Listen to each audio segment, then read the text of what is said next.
Hello, how you doing? I'm Craig Parkinson. You are listening to the Two Shot Podcast. Sit yourself down, pop the kettle on. We're going to have a nice old chat. Who's it with this week? I'm going to tell you right now.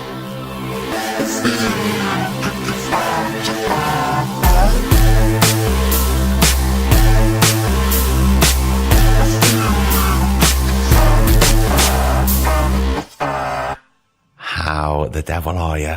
Oh, I'll tell you what, it feels good to officially say that because this is the new term of the Two Shot Podcast. We're back. We've just spent 2 days in the northwest of England recording some absolute belting episodes coming your way very soon. And this is Thursday, so we've got a new one, and I'm very excited to tell you that it's Siân Gibson. The actor, you'll know her from Car Share. We sat down, we met in a great place called Ziferblat, and it's in Edge Street in the Northern Quarter. And we sat down, Griff got all the mics ready, and we just had a fantastic conversation. I think you're really, really going to love it. I think it's a real cracker to open the new term of the podcast with. We'd never met before, and we'd been trying to put it together for ages, and she was everything that I thought it was going to be. It was a great episode. We went kind of everywhere, and yeah, I think you're going to enjoy it. And if you do enjoy what we do, you know, we don't have any sponsors. We're not part of any larger network. Me and Griff do this because we love it, but also we need help. We give you free, totally free, 4 episodes a month, and we've been doing that for a year, and we carry on doing it for another year. It's going to happen. If you like what we do and you want to help us out, we've got a Patreon site. So if you go to patreon.com/the Two Shot Podcast, you can throw us a couple of quid there, a £5, whatever you want, whatever you can afford. It all really helps. Now, if you can't afford it and you still enjoy it, then that's fine. You're going to carry on getting the episodes for free. But do me a favour, right? If you really like it and you can't afford to contribute, or you don't want to, tell a friend. Tell a friend to listen to the podcast. Get them to subscribe. Write us a nice review on iTunes or wherever you get your podcast. Give us those 5 stars because it all really helps spread the word. And the more people listen, then we've got a bigger community to talk and we can all have the conversation together. And that's what it's all about, having the conversation. So let's get this episode up and running, shall we? This is episode 53 of the Two Shot Podcast with the fantastic Siân Gibson. I hope you enjoy it, and I'll see you at the end.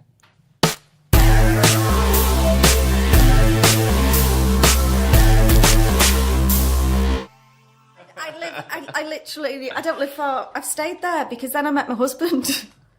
Weird. Why you was living While with I was mum and living dad? with mum and dad. See, it's fate if you hadn't moved back with Well, mum it's and dad. incestuous, isn't it? In Wales. Not my words, everybody, not my words. But you know Manchester very, very well, though, don't you? I went to... have we started? I don't know, probably. Okay, sorry. I went to uni in Salford. So I lived in Wales, grew up in Wales. In Mould? In Mould. And then I went to uni in Salford. So I lived over here, stayed here.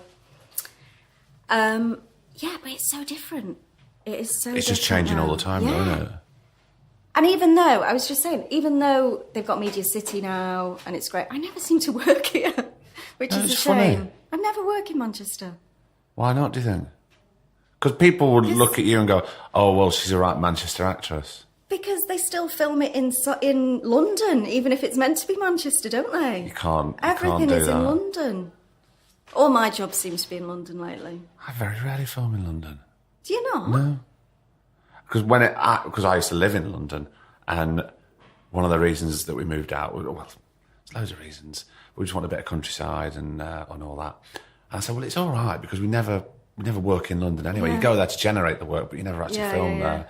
Of course, 2 weeks after we move out of London, You've got a job. Where is it? It's London. I know. But everyone expects you to live in London, casting directors, and you'll go for like, come to this meeting and come here. And everyone else is like 2 tube stops away. And I'm I like, can't come in at 10 past 10 in the morning. I know. I'm not getting one of those. I'm not paying ticket. 200 quid for a train ticket. That's probably going to be delayed anyway. Yeah, exactly. And then you're going to be pissed off that I'm not arrived at the meeting on time. I know. Do you find that hard living where you live? I love living where I live. So I moved back to North Wales.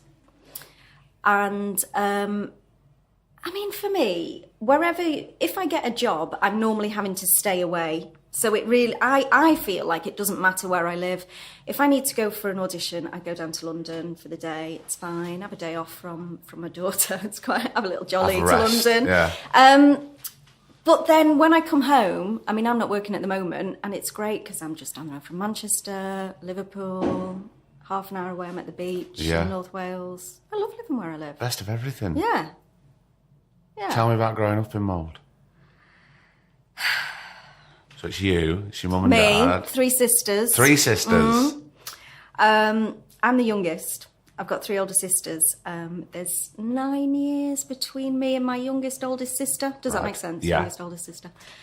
So I felt a bit like an only child because one of them had already moved out, and there's not much to tell. Good relationship with your sisters. Yeah, great. And it's funny because it's not like I lived in the set of Darling Buds or anything, but I remember when I first went to uni and...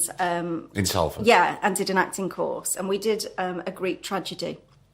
We did a lecture, and the director was trying to get all of these emotions out, and he's like, think of a time when you felt really sad. And I thought, I've not really got anything to say. I'm quite happy. I'm not saying that everything was rosy, but I didn't have a bad time growing up, and I'd not lost any grandparents or anything at that point.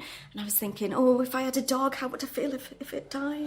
I was just trying to get anything out. You're trying to get this tragedy out of me. I don't have any, I'm afraid. I don't have anything. I just made something up in the end. Is that what you used to do as a kid, though? Just sort of make things up when you were playing around? Yeah, I think being the youngest one, I was just a bit of a show-off.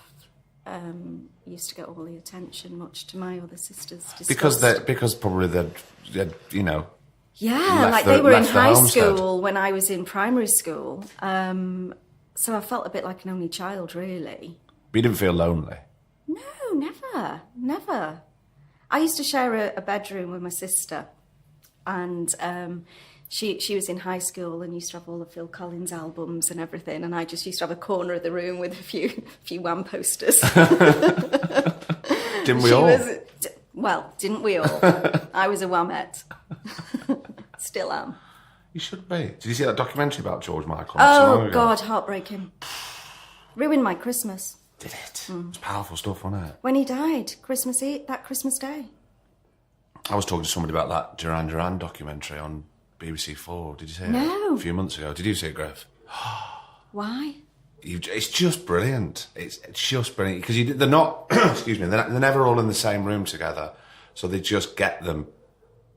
All the talking heads. They get all of them together, but they're all telling the story, and then the documentary they piece it all together, like from the start to the dip and the back, the resurgence, and where they are now, and the big tour and the break-up. It's fantastic. You should definitely seek it out. I was never a Durana. Weren't you? I was a Whamette. But now I do like a bit of Duran Duran. I went back and started listening to all the Duran Duran stuff after the documentary because I'd forgotten. Not forgotten, but I've gone, I haven't listened to them for ages, and I used to love that. I wonder if it's still as good. It's like when Take That got together, they did that, didn't they? They did this documentary, 2006. I don't remember. Did they? And they did this documentary, and Robbie wouldn't meet them. And I've never looked at him the same. Who has? Who does look at Robbie the same now? I was never a Take That fan, to be honest. Oh, see. I do like a bit of Take That. We're kind of the same age, I think, aren't we? I'm not going to. Mid-30s? Yeah. 31, exactly. Yeah. Exactly. Yeah. So everything's kind of seems quite nice growing up. Yeah, I mean, there was nothing. I just plodded along. Do you know what I mean? I've got no sad stories to tell, or everything was just very normal. Very normal. The fact that, of course, you moved away to come to Salford, but you moved back. says a lot of things about the home life and you growing up there. Yeah. But it was a happy time and obviously a safe time and a safe place there. Yeah. 'Cause you wouldn't never go back to somewhere. No, and I live really close to my mum and my sisters now. One of my sisters lives in New Zealand, but the other two live fairly local. It's great for childcare. Of course. That's the main reason why I could never move now. I hope your mum's not listening to this. It's not the only reason, Mrs. Gibson. Can I just tell you that? But it's, it's great now. But at the time, all my friends still live there. And do you know what annoys me? Go on. Is when I think about it. I've listened to a few of your podcasts before. And if someone grew up in London and they say, oh, yeah, I'm back in London, no one bats an eyelid because London is, this great place to be.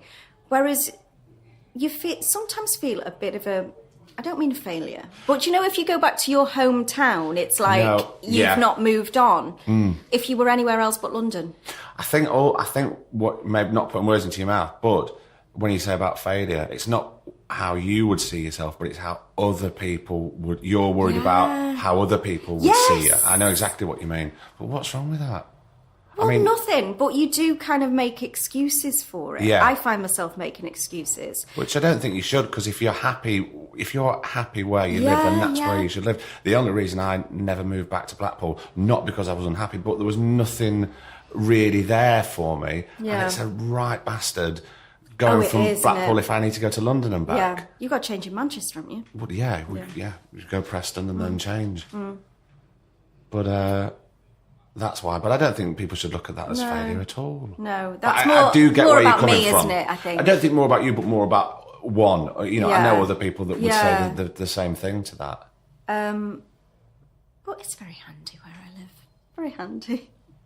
And school life was nice and calm and happy.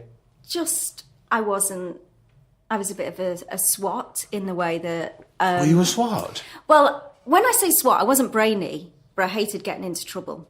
Right, okay. I wasn't naughty or anything. I just kind of plodded along, did all right. Hard worker? Yeah. Did all right in exams. And when I think about it, it's really odd that I went on to do what I did, really, and go to Salford, because my dad's a builder. What was my your mum mum do? didn't work. Right. Because she was looking after a large household of people, yeah. My three sisters have gone into sort of retail. And I kind of think now, I don't know, my mum and dad were really supportive. And I don't know whether they were supportive just because, they're lovely parents and were like, go and do what you want to do, because give it a couple of years and you'll be back. And you'll be working in Asda or something, do you know? Not that there's anything wrong with it. No, there's nothing wrong with that. But I mean, as in a local shop to where I am, exactly, they'll think I'll be back working at home. But it's really strange that I did what I did. So where do you think it comes from? Have you ever questioned that? No. Were your sisters into any of that when they were younger? Not at all. They're all quite shy, and the thought of doing my job would cripple them. Was your mum and dad quite shy, are they? My dad is so shy. Really? My dad is painfully shy. Really, really shy. He wouldn't do a speech at my wedding because I said you don't have to do anything, because he would just crush him. Yeah, he'd just collapse. So I don't know really. I think it's just being maybe getting attention from three older sisters for a long time. And maybe because you were the youngest. Yeah, I don't know. But sometimes you don't need to question these things. It just is what it is. Yeah. And I never thought I'd go on to be Judi Dench or anything like that. I just enjoyed it and just kind of... I'm not a planner. I'm still not a planner. I think that's healthy. I was talking about planning the other day to somebody. I was saying, have you ever had a plan? And then we finished after like an hour of talking. And I said, well, it's a good job you never had a plan. Otherwise, you won't be where you are now, because this person sort of went from one exciting bit of his career to another. Have you ever had a plan? Career-wise? Just, yeah. No, not really. Not really. I've never... The one thing, when you do interviews sometimes and people go, so what's like your dream part? I go, I don't know. Yeah. I'm kind of doing it. I'm really... if it carries on for the next 20 years, I'll be happy type of thing. And I'd be worried if that sounded like some sort of stock answer, but that's Yeah. genuinely true for me. I'm very content. I'm exactly the same. And is I've that all right always to be been like content? that. I never saw myself going into this career thinking, oh, I'm going to be sort of at the RSC, or I'm going to be here, or I'm going to be there. It's just all been sort of fallen into place, fallen out of place a lot of times, but I've just gone with it, you know?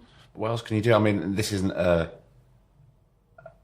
say anything derogatory to much younger actors kind of starting out, but sometimes when I work with very younger actors like early 20s, their ambition is just, it's incredible, don't get me wrong, but it is kind of through the roof. Yeah.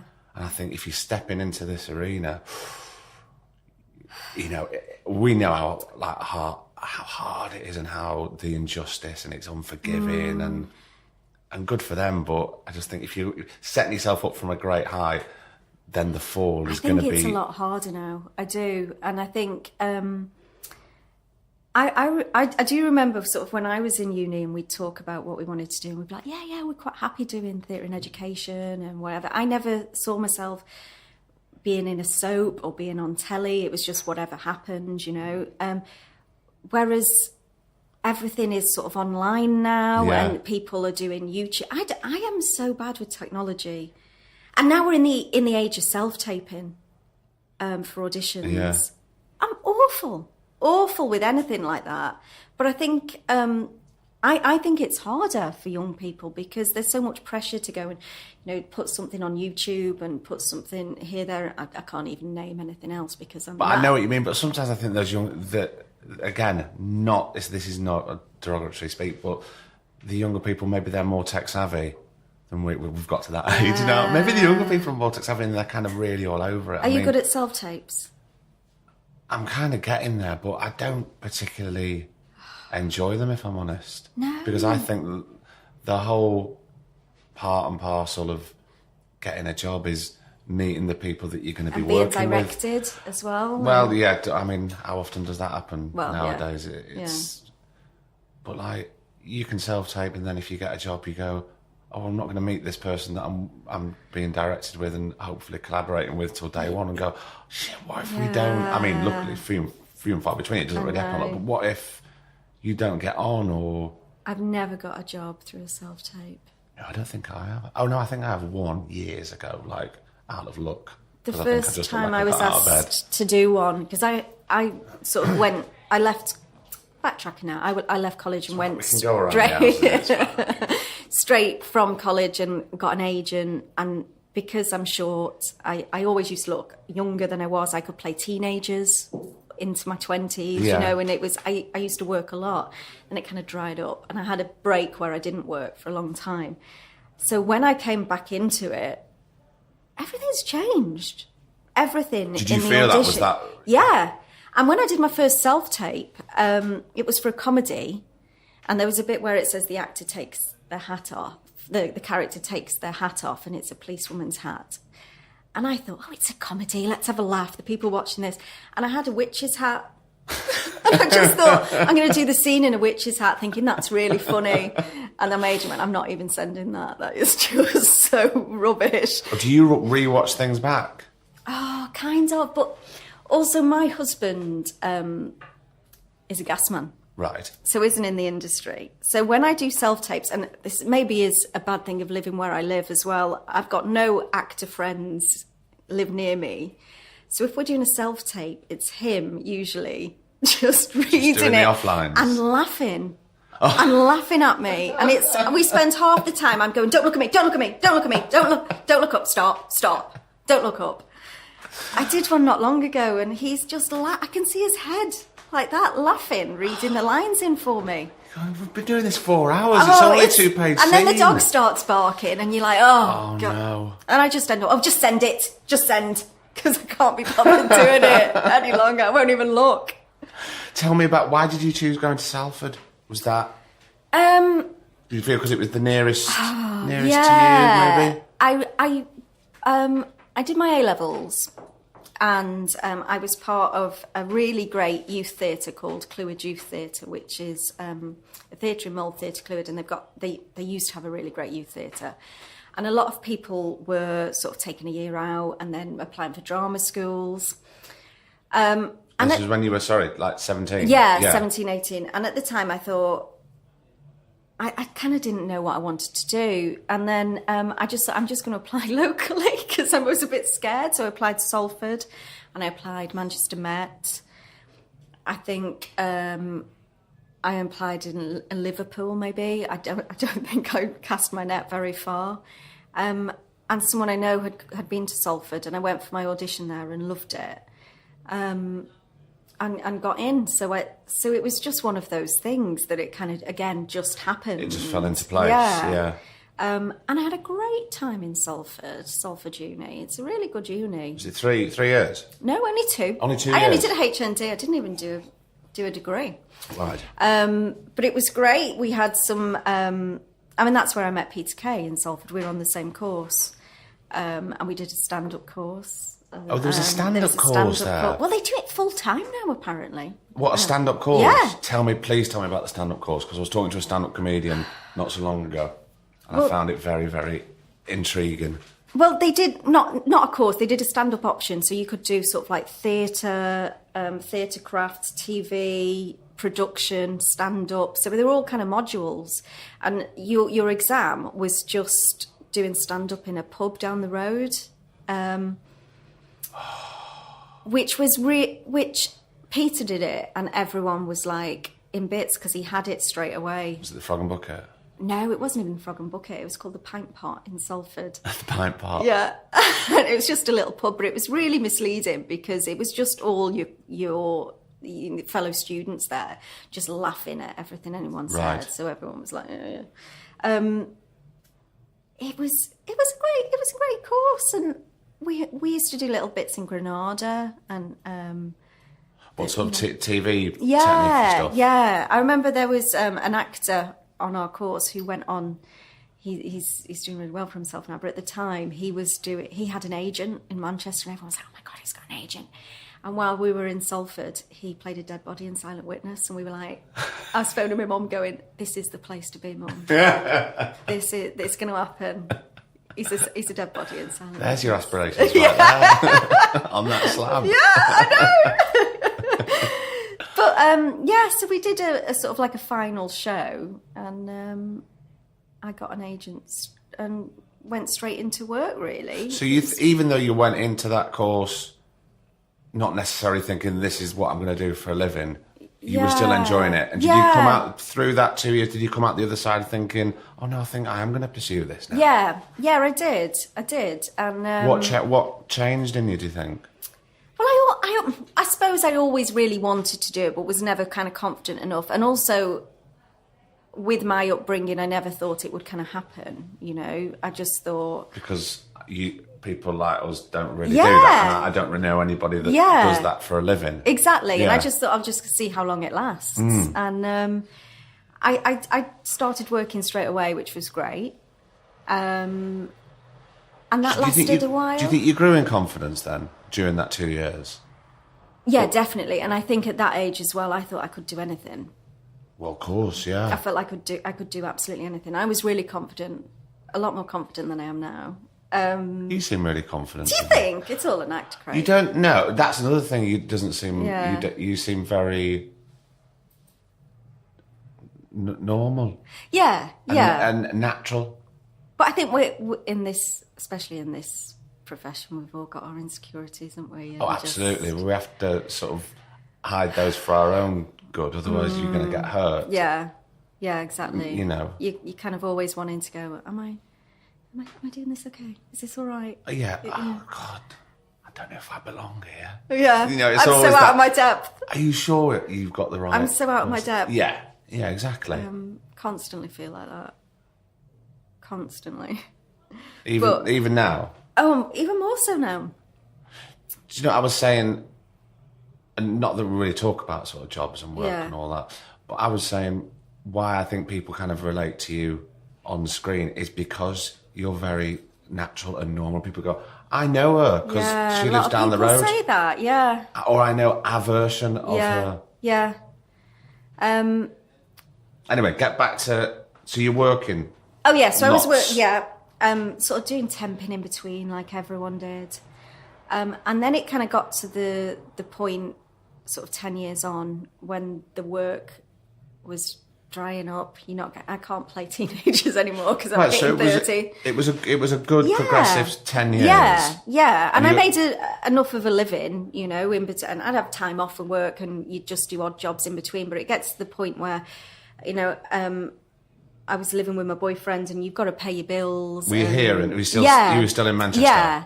And it just gets to the point where I was sort of working in a bank a lot more than I was sort of getting auditions. And I hate auditioning now anyway, but it got to the point where I'd go for an audition for like a line in Emmerdale or something. Right. And I'd be that desperate for it. I'd be practically sat on the casting director's knee. Just desperate, and you'd read the line sort of in reception. You'd be given a script with one line on it, and it might be just something like, "Oh yeah," dead casual, and I'd go in and I'd read it. I'd be like, "Hiya!"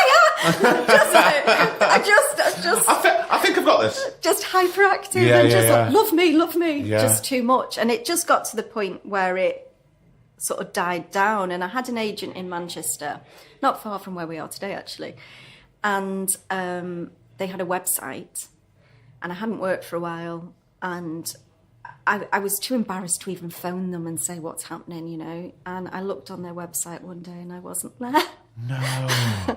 And I kind of just thought, well, there you go, that's it, and didn't do anything else. So what did that do to you within yourself? Like, obviously, your confidence was very, very low. Yeah, it was. Do you know what? I was gutted.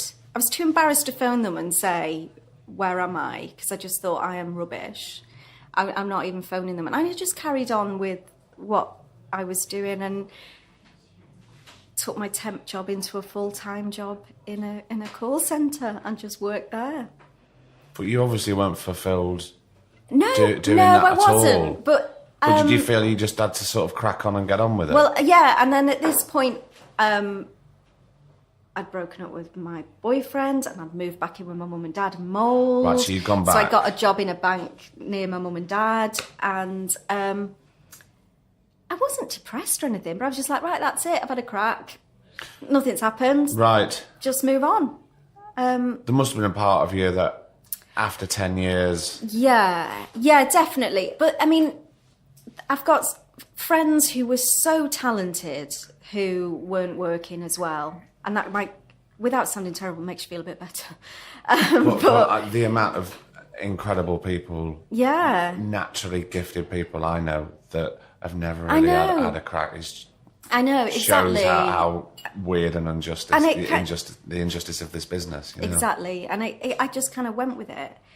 And I was working in the call centre, and Peter sent me an email. And so you're still in touch with Peter? Oh yeah. So we were, we're still really good friends. And he sent me an email, and we'd always email just stupid, things off YouTube or whatever. And then he sent me this email, and it said, "This might change your life" on the header. And there was a script of car share, and I read it. And Paul Coleman, who is a friend of ours and is a writer, had written the original script with someone he worked with called Tim Reed. And I read it, and I said to Peter, "That is just me. That part is just me." And he said, "Me and you could do this." And they were in their 20s, the two characters in car share. And he said, we'd have to rewrite it. And I think that must have been about 2009, 2010. And then nothing happened. I got pregnant. I didn't think about it again. And then... How did you feel when that email pinged up? And that's quite a big subject header. Or did you think nothing of it? I was like, yeah, great. Because Peter's always so busy. And I was like, one day maybe. And I just didn't think any more of it. So you'd kind of thrown yourself into just family life, really? Yeah. And then... were you content with that? Yeah, suppose so. Not that your husband and child aren't amazing, but also you strike me as somebody who kind of wants a career and kind of needs a career. Yeah, I do.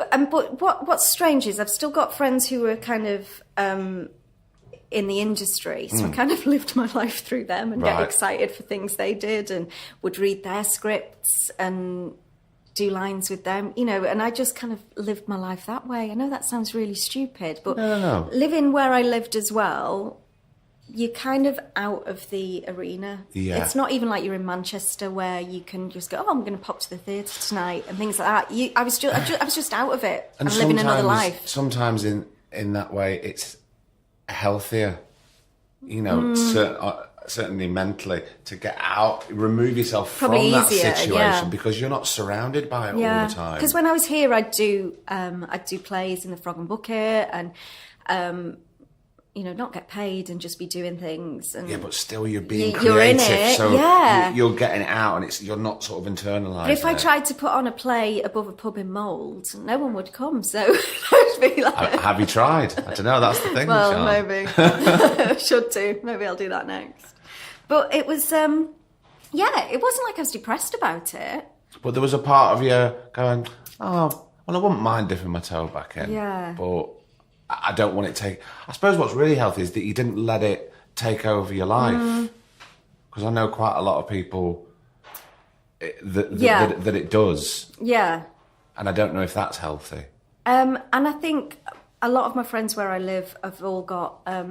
what used to frustrate me is a lot of my friends, my best friend, one of them's a teacher, one of them's doing really well in the prison service, and they've a solicitor. They've all got jobs that they started when they went to uni, and they're on a really, they're on a decent wage and have got a nice career now. And I think, oh God, why didn't I concentrate on something else 10 years ago? Because I'm here in a job that I absolutely hate every day, that my mum could do. Anyone could do this job. Yeah.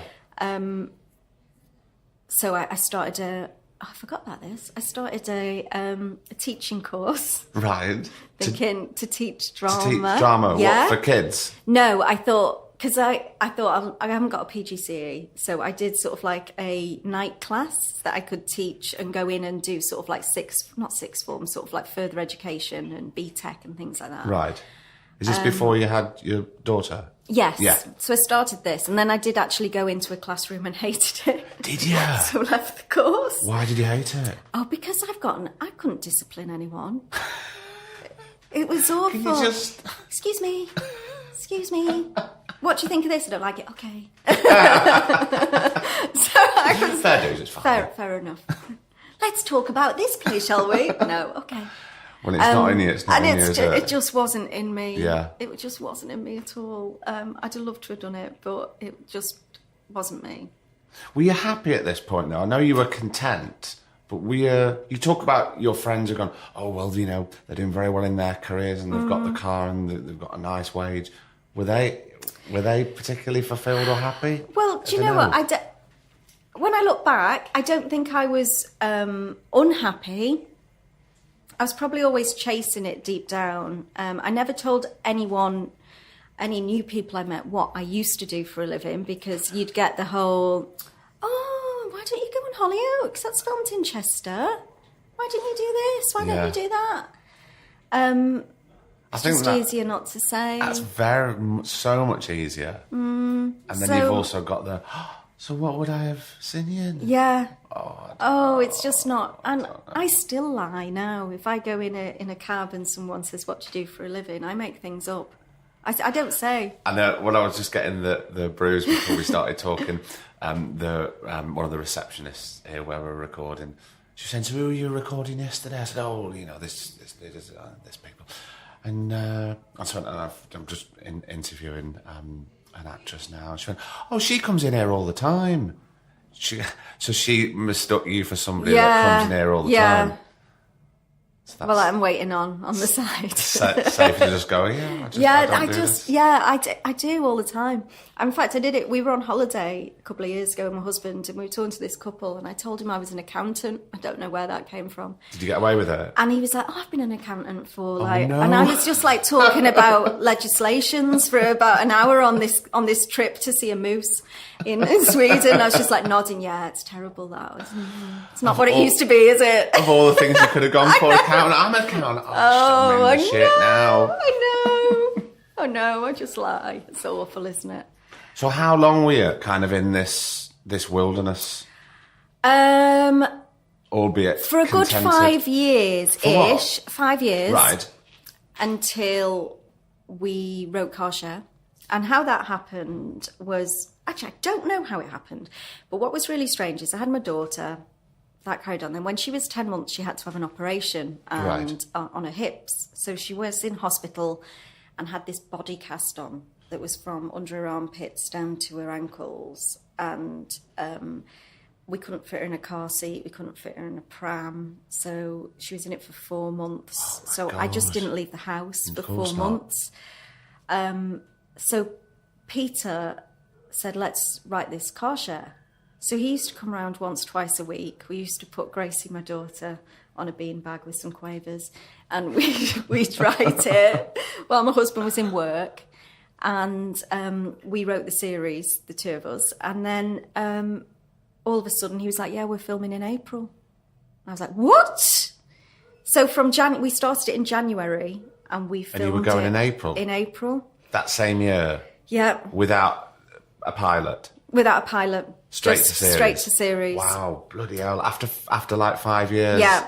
How did you feel about that? I was like, because the characters are very like Peter and I, and that was more Peter, because he said, we want lots of improvising. So if we're driving along in a car and we see something out of the window that we want to go, oh my God, look at that. And then we can carry straight on in the scene, that it's seamless, that we can just be ourselves and chat. And of course you're driving, and where were you filming? Around? We'd, in Salford Keys. Right. And we just used to sort of drive around for a normal shooting day. So like 8 till 7, just driving. And it's not like you had any road closures. They were open roads, so anything could happen. Exactly. So you had to take it as it comes. Yeah, so if we'd stopped all of a sudden for something, that we could fit it into the script and then just carry on. So we were really close to ourselves. Kayleigh is just things that I've said and done, stories. A lot of the stories are things that have happened to us personally. Right. I talk about an ex-boyfriend and about how I put cress under the carpet and stuff like that. Is that true? Weird, yeah. So there's a lot of us in it. And it was really scary, but just before we were about to start filming, I said to Peter, I'm really worried that I might ruin your career here. That I think we need to look at someone else for doing this. I don't think I can do it. I think you're going to have to look at someone who can stand up to your calibre, because no one knows who I am. Luckily, Peter can say to the BBC, this is my friend Sian, she's in it with me, and they'd be like, okay. Whereas who else could do that, But also, why do we have to know everybody all the time? I know, and it's great. I love it when I watch something, I go, who is that? Yeah. I went to the cinema for the first time on Saturday, and it was great when my little boy was having a sleepover, so it was like, oh, goes the pictures. And I watched the Spike Lee film, and the lead in the Spike Lee film, I'd never seen him before, and he absolutely blew me away. Me and my wife were going, who is that geezer? Yeah. And he hadn't actually done loads before. Yeah. So that is interesting. But your levels of anxiety were... through the roof. But he taught you down. I mean, obviously he taught you down, but did he really? He did. I didn't need much talking down, because to give that to someone else, I would have been distraught, because it's me. It would have been someone playing me, basically. But I bet it was never really an option that was going to happen. No, it wasn't. But I was more doing it for him, thinking, I love this script so much. I don't want it to be let down by people saying, who is she? Get Sheridan Smith in, Again, that's your levels of anxiety. You've been out of it for so long, and now you're thrust into, you're not going in for a tiny little one line in Emmerdale. This is like quite a big deal. And it's like it's two-hander play. I know. I mean, the good thing about it was when we started filming is, because we are in the car, we've got 5 cameras and we're just being towed. It is just us. So it feels a bit like a rehearsal room in that way. And Peter directs it. So it was really intimate. So it wasn't as scary as walking onto a set for the first time in years and years and years. But I bet you anybody after kind of what you'd been through, a good steady sort of 10 years of different jobs and normal sort of domestic jobs, then that 5-year wilderness, and then you're thrust into this. It's just 2 people. Anybody would be the same, I tell you now. Yeah, I was absolutely terrified. But because it was just the 2 of us and Peter's a mate, we could still have fun with it and I could mess about. Whereas I think if I'd have gone straight onto a normal set, I wouldn't have been as confident just to play about with it. And of course, because you've got all the crew around, everybody else, But how was with, because there was 5 cameras. Yeah. And you'd never shot like that before, had you, in a car? No. Did that feel... Weirdly, we both took to it straight away. It was really strange. Was it easy to forget that they were there and you just concentrate on what was going on with the story? Yeah, it was. And then what was really strange is we did sort of 4 weeks in the car. Then the last 2 weeks of filming, we had sort of outdoor scenes where we were like, how do we walk and talk at the same time? Much. How do you act when you're walking and things like that? And then it felt like a proper set again. But my anxiety had lowered by that point. Yeah. How did you feel after the end of the first day? I think it took me a good week to kind of feel natural. And settle in. Yeah. Because it's just all things of sort of... I mean, we did have a few makeup tests and I had a wig fitted and things like that. So we had a couple of days of getting into it before we started shooting. But it's still the whole being on a set is quite a strange thing. And although I'd worked before, I'd never had a role as big as that as well. I'd always kind of played supporting or tiny roles in TV things. But who has? It's very rare nowadays that you have just 2 people for half an hour on the telly. But what's great about Peter is he always uses the same people. So he always uses the same cameraman, the same first, the same makeup team. So because I'd visited Peter on set for years, I knew a lot of the team. And just like one sort of family. Yeah. And I suppose from that family comes the support. Yeah, exactly. And I still speak to them now. It's that's quite comforting. So I didn't feel like I was totally threatened. And everyone was so supportive because everyone knew how I felt as well. So it was fun. And then we went on, we filmed series 2. We wrote series 2 and it was just all natural and it was on a roll. And did you feel, you've kind of, I've earned my place here. I feel like I do belong back doing this now. Yeah, kind of. What do you mean kind of? I don't think you ever feel... Well, I don't think I'll ever feel that. I always feel a bit of an imposter on any set. You always feel... I think we all feel like that, but I'm more thinking about your level of, let's give this part to somebody else. Yeah, no one could have had that. And by series 2, it was that kind of our little baby.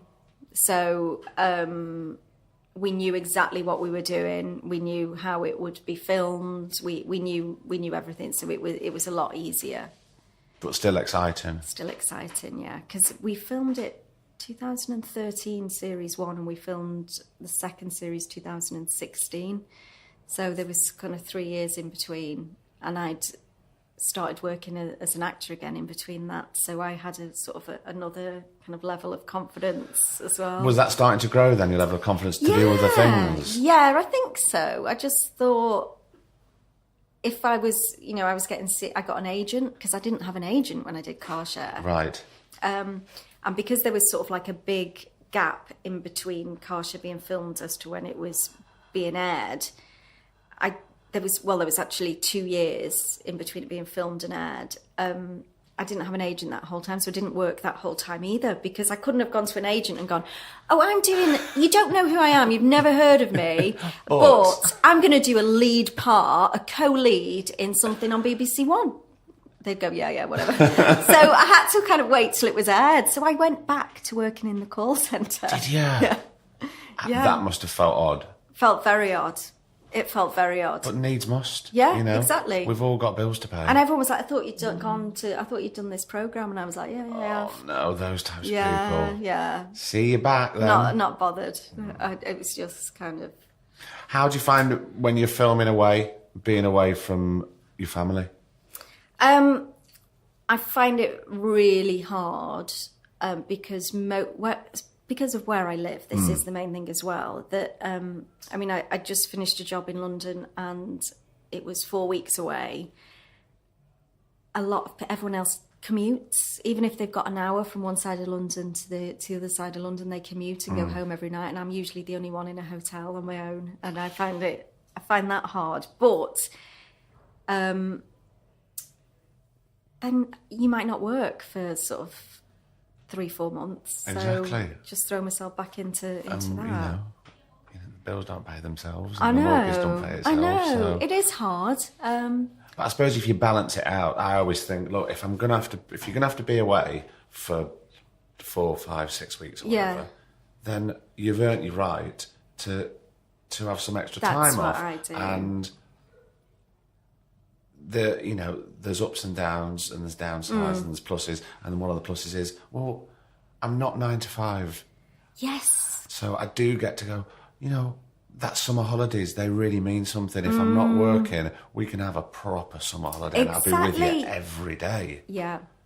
Yeah, I do that. And also, I mean, with my daughter, what I do is just her normal. That's where I try and sort of logic it, is that's her normal, and that now I'm not working at the moment, I can go and pick her up from school every day, whereas a lot of the other mums and dads don't get to do that because they might have a 9 to 5 job, whereas I can. So usually the only dad at the school gates for me. Yeah. So I have that time with her, and I say, well, all this week I'm going to take you to school and pick you up. So that's a good thing, surely. But it is, but it does become the norm, doesn't it? Yeah, Because that's normal. They just fit into it. Yeah.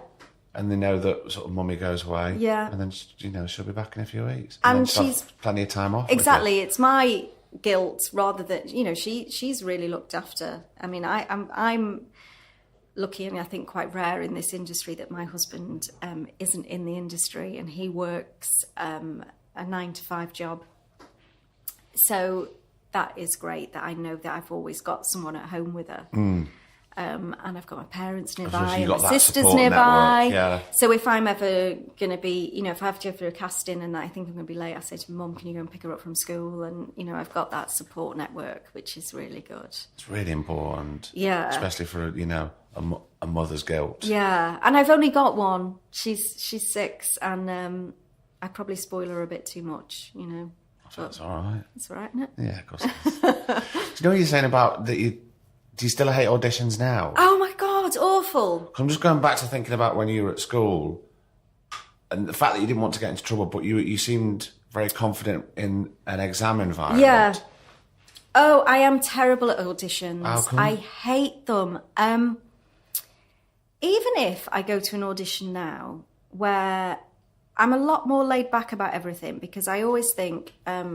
for example, I went for something a couple of months ago, which would have been filming away for 4 months, right? Because it was 6 1-hours. What, like away? Away. Right. And half of me's thinking, that is awful. So I always go to jobs thinking, well, if I get it, this is an amazing job. But if I don't, I'm at home with my daughter, and that's not a bad thing. No. So I go in all casual, and then I don't know what it is. I've still got this thing in me where I walk into an audition, I'm like, love me.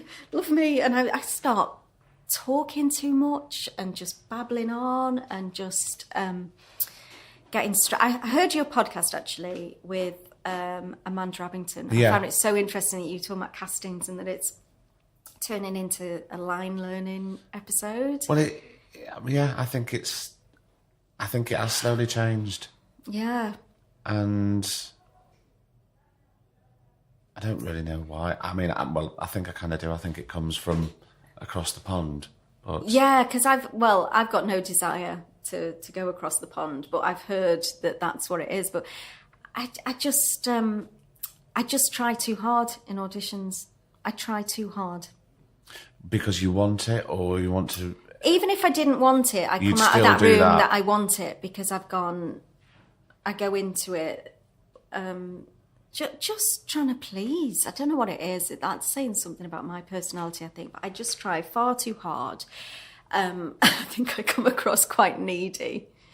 I was working with an actress recently, and she said her tip is to go into a casting, and if they give a bit of a chit-chat, to just kind of not cut them short, but just say, can we go straight into the part, please?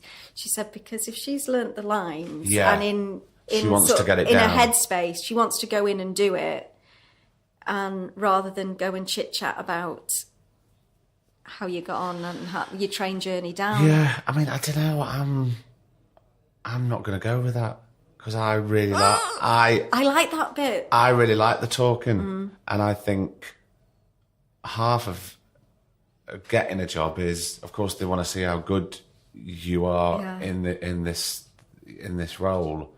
But you're buying two things: you're buying the actor, and you're buying the actor who can play the role. And if that person might be a great actor, and then you speak to him and go, "What an absolutely awful person, and what terrible viewpoints you've got on certain things in life." I don't even want to spend 6 weeks with you. But it works two ways. Yeah. What if it might be fantastic script, and you speak to this director or producer, and they're just god awful people? So you have a little chat when you go in, do you? I do. I like to have a chat because I personally, I get nervous as well, and I can babble on the best of times and go off on like millions of tangents. Yeah. So where were we? Sorry, I forgot the question. Yeah. That was me pretending to be nervous. I do get nervous because you just get self-conscious. You just do, and I don't. Well, you've got like 4 changes. people in a video camera, just kind of like staring at you. And then someone doing off lines that just can't speak, and you go, "Oh man!" Especially if you've got the writer in. Who never normally the writer does it for me. It's always somebody else off camera. But I don't know if that ever changes. I went for one last year, and it's been on now, so I can say now, and I didn't get it. I went for Broadchurch, and they were so secretive about it, and that you had all these inscriptions. You probably know this with your, with what you've done in the past, but all these inscriptions. And when I went for the casting, they called it something else. And I went for the casting, and I went to the wrong place. And I walked into this wrong casting office, and I went, "I'm here for returning home."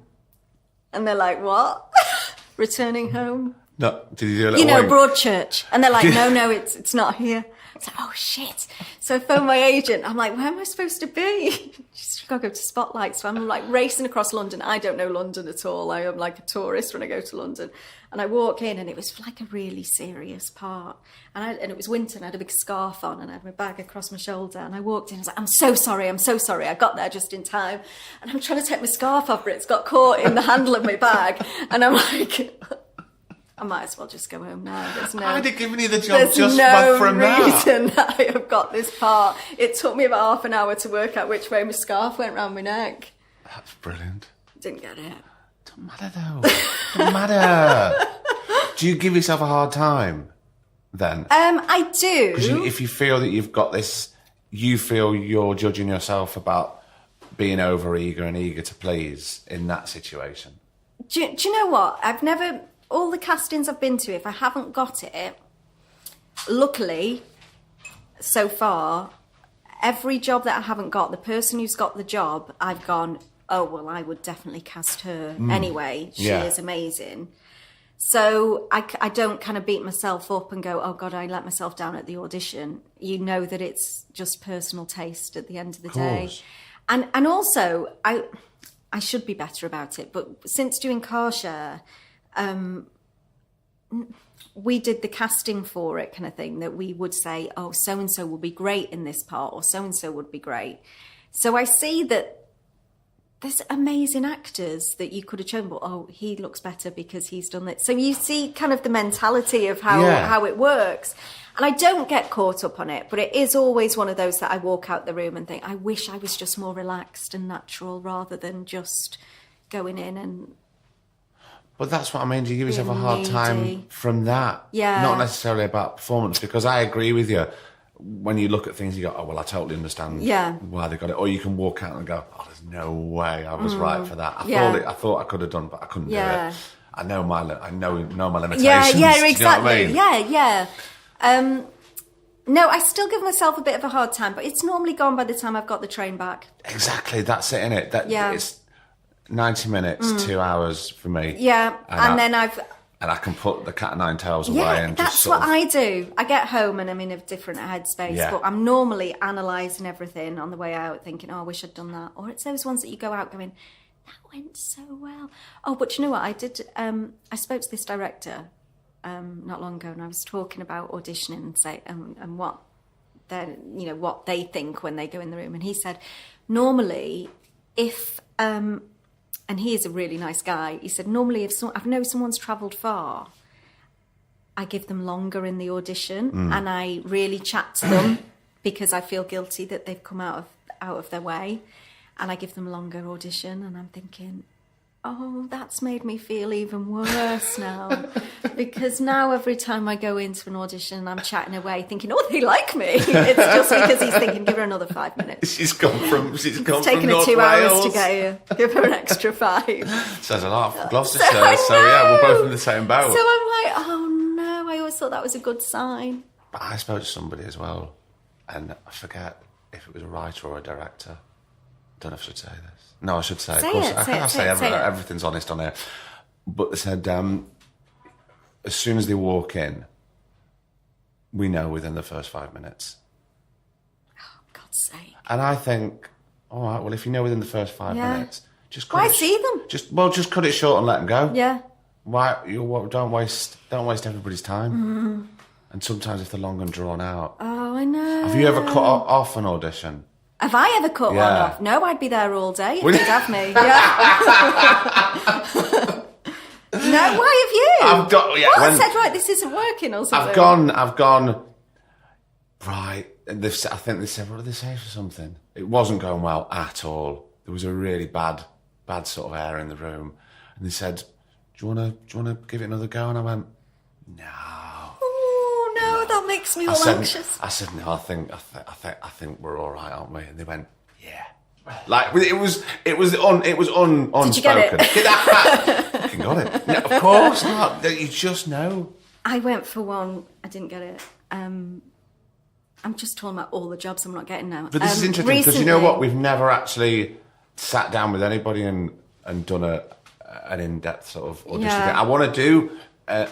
My plan is, when I can try and get more than one person on the podcast, is to do an audition. That's fascinating. But I want to have. I've been saying this for about a year, but it's really hard to. It's hard enough to get one person to come on the podcast. How long have we been talking to try and sort this out? But to get like 4 or 5 people, but I want to get a casting director, a director, that'd be fascinating, and a couple of actors. But an experienced actor and quite a new actor, because then we'll all have differences of opinion. It might be quite a fizzy sort of round table. It might help somebody. Do you know what I mean? Oh, I think so. Or it might be entertaining. I've just come off a job, and as I said, I was talking to there was a couple of actresses who have been around for a while, and just hearing their stories is fascinating. But the one I was saying, I went to one at the beginning of the year, and I think this is cruel. But one of the scenes, there was 4 scenes to learn. One of them was a sex scene for the audition, and it was a sex scene on a train. Right. And they wanted you to do it? Yeah. And it was a comedy, so it wasn't. Well, but I was on a swivel chair. So I thought, I got a bit into it, and I thought, right, I'm just going to do a bit of thrusting. And I swizzled the wrong way. Never swizzled the wrong way. And I had my back to him because my chair just swizzled round. And I thought, and it just caught me off guard. And I went, I'm going to have to start again without any thrusting. Just hideous. And then I just go to pot then. Just absolutely to pot. And it was like 4 scenes, a lot of dialogue to learn. But I know it was a comedy, but you're doing a sex scene by yourself. I know.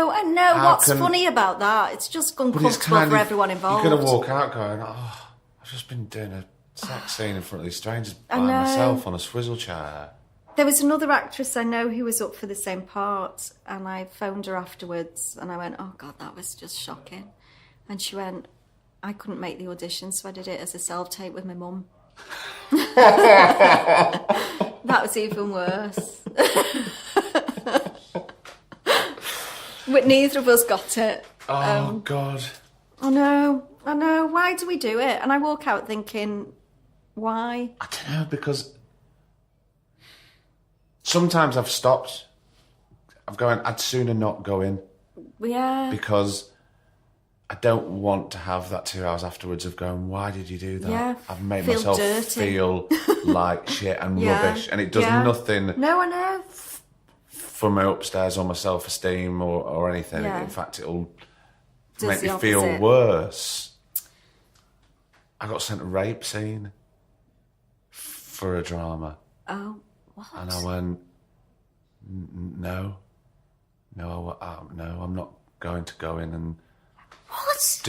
I'm not going to do that. To a casting director just reading in the lines of no. Possibly, but I'm not going to go in there in front Oh of my a God. director and be recorded. I wouldn't do that, pretend to do that by myself in a room. Why would I do that in front of other people? Are you having a laugh? And what happened? Did they change the scenes, or did No, you just not it was ever get... it's just not going to happen. And that's Who fine. thinks that's a good idea? I don't know. I mean, the thing is, I think it's hard enough for someone to go in, albeit in a crude sense, to go in for a job interview, which it is in a way, Yeah. and you're selling the product in a crude way, you're selling Yeah. yourself, blah, blah, blah. But to do that and put that pressure on anybody is kind of awful. Oh, I know. I just... And the amount, oh, you want me to try and learn the 14 pages of dialogue now, dear, for this? I've got a life, I've got children, and of course I've got a career, and I respect that, but should we kind of meet in the middle somewhere? It's funny, isn't it? Because I moan about things like that, and I will moan and go, I haven't even got the frigging job, and I'm learning five meaty pages for something, not five meaty scenes for something, 14 pages, for an audition. And I haven't even got the job, and I'm spending all my time doing this. And then my husband, like I said, is a gas man and gives me a reality check, and he'll come home and he'll go, oh, poor you, I've been stuck under a cupboard under the stairs all day. Of course, but and it's I'll all go, relative. Yeah, I know. And then I go, yeah, I suppose. No, I know. But it's still... I've got better, because I think since... the success of Car Share, I'm very fortunate, touching wood and crossing fingers and whatever I'm doing, that I'm being seen for better parts, and I'm getting more opportunities. However, it's really hard to go from doing what I was doing to not wanting to go, yeah, I'll do that. Just grateful of a job, and being in the mindset of, no, actually, I don't want to do that. And I'm getting better at saying no to, I'm not going to go to that casting because I don't want to do, like you said, a rape scene. But I think that really is important, because we're trying to build a career here, and the one power, I've said it before, the one power we have is to say no. Yeah. It's great. I'm really grateful, but no. Yeah. Instead of going, oh, I'm really grateful. Yes, of course. Yeah. Just because there might not be something else. Well, if there might not be something else, then it's not right. Yeah, and that's fine. exactly. And if it all went away tomorrow, Yeah.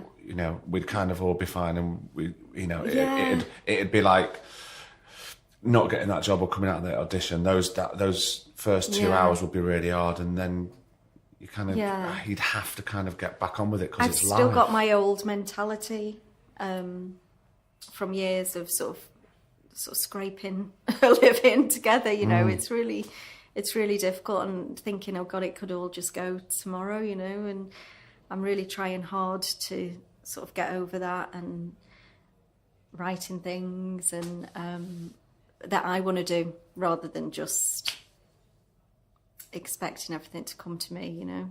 So I've got to do stuff for myself as well. But I think you should. I think that's the way forward. Yeah. Because if we carry on being creative and creating our own work, and also then we're giving opportunities to other people, like you were given that opportunity that helped you do this. So it's like a domino effect, you know? Exactly.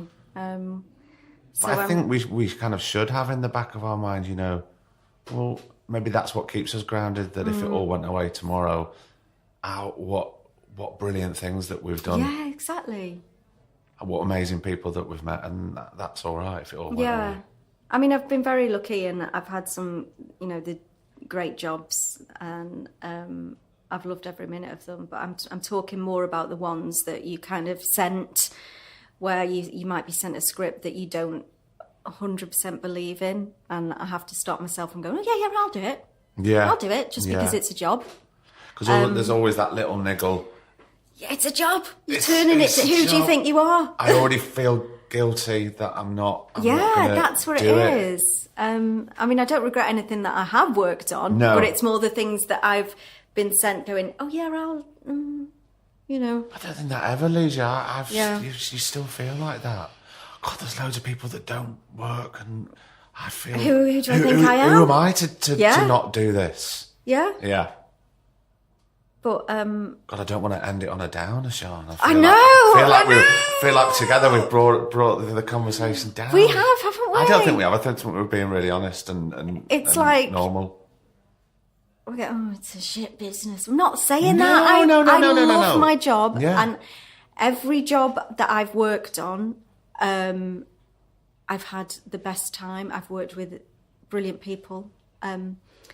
The mother's guilt that I get is mainly because I have such fun in work that it doesn't feel like it's work. And I have to lie to my husband, and he'll phone me at night if I've just done a job for 4 weeks with Sue Johnson and Johnny Vegas, and we'd be in the pub at night, and I'd phone him when I'd get in and go, oh yeah, it's been a really hard day today. Oh. Yeah, it's been I'm awful. not keen on them, to be honest. I can't wait to come home. Yeah. I'm just shattered. But it's really... Be tomorrow. Cut to me. Back in the pub. I'm back. Yeah, it's fine, everyone's fine. She's asleep. She's grand. So, and I do have to sort of play it down. Oh, it's really hard work, long days. But it's great. You know, I love my job. But that's why we talk about it like this, because we care. I think it's only because we care so much. I don't know anyone who doesn't moan about something. In life? Yeah. Oh, God, no. I know loads of moaners, and that's fine, because we all need to get it out. When I worked in the call centre, we went mental once because they took a vending machine away. You know, and that was the main priority and conversation for a year. They took the vending machine away that had yogurts. I just want a yogurt. I don't want a Boost. You know, that is our main gripe. It's ridiculous. Sean, it's been absolutely I know, lovely. I could carry on for hours. Lovely spending time with it. Thanks so much. Oh, thank Enjoy you. it. I've loved it. Thank you for having me. You're bloody welcome. Oh.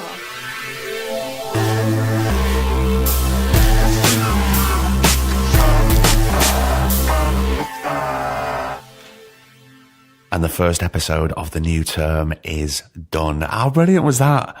I mean, I was saying to Sean, actually, after we finished, I always do get a bit nervous when I'm sitting down with someone and meeting them for the first time, because we very rarely talk before Griff hits record.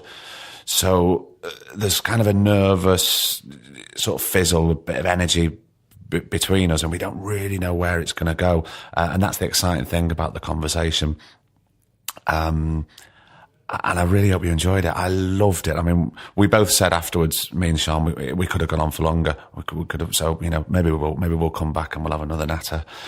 Who knows? But for now, Sean, I know you're probably not listening, but thank you so much for coming on and spending time. It was everything what I thought it was going to be. It was fantastic. So cheers. As I said to you, because we're not sponsored by anybody, we have to find places to record, and the very, very kind people of Ziferblat gave us a little studio, a little study, and we set up our mics, and it's very, very kind of them because they gave us it for free. Now, what is Ziferblat? Right. We all know about co-working spaces, don't we? Well, this is a little bit different. It's a co-working space. They've got sofas, they've got studies. In here, you can do some work, you can read a book, you can relax, you can sort out a workshop, you can bloody play the piano, it's fine. And once you get in here, everything is free. You can come in here, right? You can have every tea and coffee under the sun. You can have cake, you can have soup, you can have your lunch. That's all free, that's unlimited. Your brews are sorted, your food is done. You come in here and work, and everything is by the minute. You pay by the minute. But guess what? The very, very kind people of Ziferblat are giving you a free code. Well, I say free-ish. It's 6p a minute, exclusively for Two Shot Podcast listeners. Right, so your code is Ziferblat/Two Shot Pod. You come in here, you can go to Ziferblat on Edge Street in the Northern Quarter, 6p a minute. Ziferblat Media City in Salford, 6p a minute. Ziferblat Liverpool, 6p a minute. You can come in here, have a meeting, organise something that you need a bit of peace and quiet, or you need some energy. It's got great energy in Ziferblat. Come there, use the code 6p a minute. And again, thank you very much to Ziferblat for letting us host here. One more thing. Now, do you remember a few weeks ago on Twitter, I said, look, we're not going to be doing any more live shows after Kendall Call, after Andrew Ellis's brilliant episode this year, because we're busy, we're getting back on the road, we've got loads of people to talk to. I wasn't lying when I said that, but it's not the truth. A week or so ago, we were asked by the brilliant people at the first ever Manchester Podcast Festival to come on and be a part of it, which we were really flattered by, because I tell you what, there's some absolutely cracking podcasts on, podcasts that you'll know, podcasts that you'll love. And guess what? The Old Two Shot Podcast is part of it. So when I said the other day, I want you to keep a date for the diary free, I meant it. We are going to be in Manchester the 5th of October at the Union Theatre, 7:30 p.m. I'm lining up somebody very special. I can't tell you who it is. I'm not being secretive. I just don't really know yet, but I guarantee it will be somebody great. And that's why I was asking you for somebody from the northwest of England. So I'm going through that list, which was a brilliant list, by the way. Thank you so much for being so responsive to that. And it will be somebody off that list, I promise you. So go to the manchesterpodcastfestival.com, get your tickets, come say hello, and we'll have an absolutely banging night at the Union Theatre. So that is the 5th of October, 7:30, Two Shot Podcast live in the beautiful city of Manchester. Yeah? Yeah. Right. Well, enough of this waffle. You get on with your day, get on with your shopping, get back on the treadmill, whatever it is you're doing, and we shall see you next Thursday, same time, same place. You know it. Please follow us on Twitter. You know that we're Two Shot Pod. Oh, email. I get it all mixed up. twoshotpod@gmail.com. We're on Twitter, Facebook, Instagram @twoshottpod. Yeah, look, oh, by the way, look, just before we sign off, I was thinking about something, and it all came that, I was thinking about it because we had a message from somebody, it doesn't matter who it was, but they were listening to a certain episode, and it was when we touched on a mental health issue, and they said to me, they said, you know, that episode really spoke to me because I'd been through the same thing, and I love that I could connect with it, and it actually really helped me think that I'm not alone. And even though I've seen this certain person on the television, they sort of go through that too. So it helped in so many ways. And I was thinking, well, that's a conversation. We had a conversation, and it's connected with somebody out there, part of the Two Shot Podcast family, the listening community. And we all have problems, right? And we all have questions and concerns. So what I want you to do, if you've got any questions, concerns or problems, the direct messages are open, I think, on Twitter. Send me a direct message, right? Email me, twoshotpod@gmail.com, whatever it is, right? And I'll give you my take on it. But that's just one take. So then what I thought we would do to make it a bit special, you'll have all heard the conversation on the podcast, right? So therefore, the people who listen, the listening family, we open the conversation out and we'll get more answers. We'll get more takes on that person's question or the concern or the problem. So therefore, we don't just have one person's take. We could have 10, we could have 12, we could have 20. And then what I'll do is I'll go through and I'll read out some of the best ones, and maybe that person might get some resolution or an answer to what they're going through or their problem. So within the family here, we're spreading the conversation. So I just thought, look, maybe it'll crash and burn, maybe it won't work, but do you know what? It's worth a try, and we should all try and do something, because why the hell not? What's the worst that can happen? All right? That's what I was thinking about. Sorry for the waffle. Until next week, it's great to be back, by the way. I've been Craig Parkinson.